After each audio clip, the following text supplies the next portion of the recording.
ones. You know, if we have a son or whatever, we say, this is my boy. He's going to be a football player. He's going to be this or whatever. And we look at it like we created it. We possess this thing. We have made it. You know, this is my boy that I made, or this is my daughter, and so forth. Well, that's kind of a wrong viewpoint. We need to start looking at it as if these are people coming back into life on a path of their own. These are people coming back into a new life that need understanding, that need special attention to their personality, to their character. We're not supposed to mold them into our shape. They're on their own path of discovery and knowledge. They're working on their own evolution. They're not working on our evolution. They're not here to serve our needs, to bolster our ego or whatever. They are not a model of us. We get confused by that because quite commonly they look like us. See, the man and the woman provide much of the information that goes into actually creating the body. The spirit itself, when it comes along, provides certain information, generally just in the face. If you could see pictures of yourself, say for the previous lifetimes, you'd find that right across the middle of the face, where the eyes and the nose and the ears in that area are very similar. That face, that look in the eyes in there seems to be, for some reason, the spirit itself dictates how that looks. But the rest of the body is, of course, dictated mostly by the factors from the mom and the dad. So when the baby comes in, or the person comes in, it makes the decision at the 3rd week. It's in there then developing. Just a little aside here in dealing with the reincarnation. I know this is a subject that, we don't have a lot of nuts and bolts scientific information about this yet. We are not developed yet enough in spirit that we really know very much about it. We're just kind of, we're in the belief stages here. However, there has been some marvelous work done by some English people in studies in India where there's been young children come in and at a very early age, when they're able to talk and so forth, still have vivid memory of a past life. And there's been a lot of studies on this. It's very fascinating.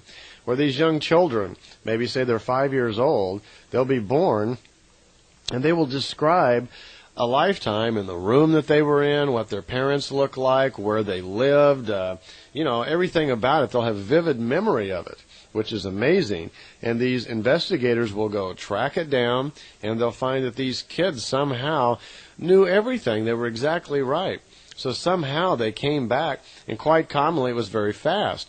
Generally, it was a very quick turnaround. So there is some much better information than we had before, leading to this idea of reincarnation and reinforcing the idea that it actually does exist. As we become more and more developed in the use of our spirit, it will become more obvious to us individually that it is true, because more and more you will have the ability to actually see your own past lives and the futures that you're creating for yourself, and you'll know yourself that it's real. Couple of things, we're talking about birth here and so forth, and there's a few ideas that the Plejadians had about, and Billy had asked some questions about that I thought were kind of interesting that I want to run over. When a spirit comes into a mother, there are several things that go on here, and some of these things have to do with the chromosomes, the DNA and genes that are intermixed going on here, because we have a father contributing, we have a mother contributing, and then we have a spirit coming in. So there's 3 people all taking part here in the creation of this new material person, of this new persona, this new personality that's being formed. Because at this point, the spirit that's coming in is not a personality. Okay, it doesn't have a name. It doesn't think of itself as a name. It is an energy force that is moving into a new material life, helping to create a new material life. And it carries forward with it wisdom from previous lives, but it's not bringing necessarily memory, and it does not bring persona. A child is not born thinking that my name is Larry, this, that, and the other. Although there is some strong indication that children like to name themselves. And then on a Pleiadian world, for instance, the mother will telepathically try to make communication with the child to see what it wants to be called, its first name.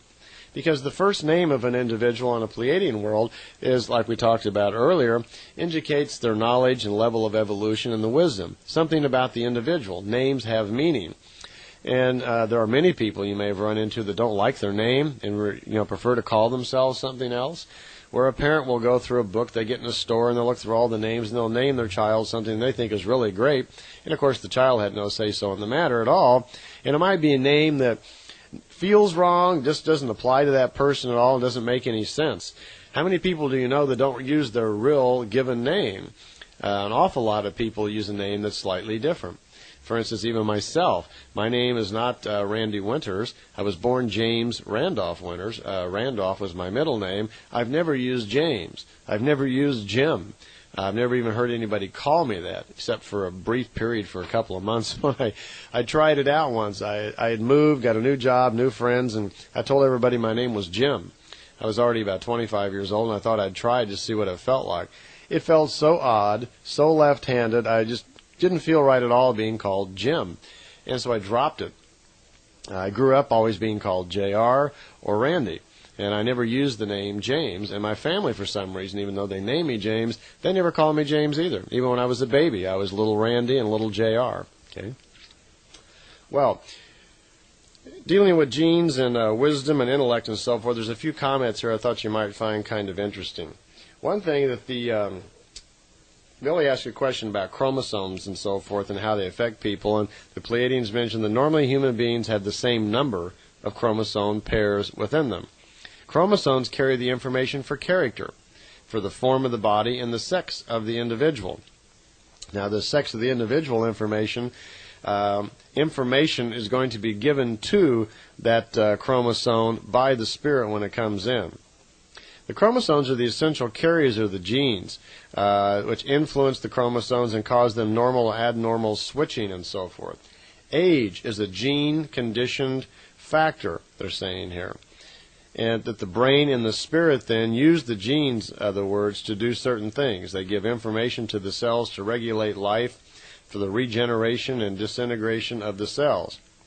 Genes are not connected to intelligence because this is caused by spiritual evolution. Again, the spirit carries forward the wisdom from the lifetime, brings that forward and puts it into the individual when the body is being created in the mother. Spiritual thinking and wisdom and intelligence are factors of the spirit. These manifest themselves organically in the brain. What happens is once the spirit comes into the body, at the 3rd week, okay, it's about the 8th week that the brain starts being formed.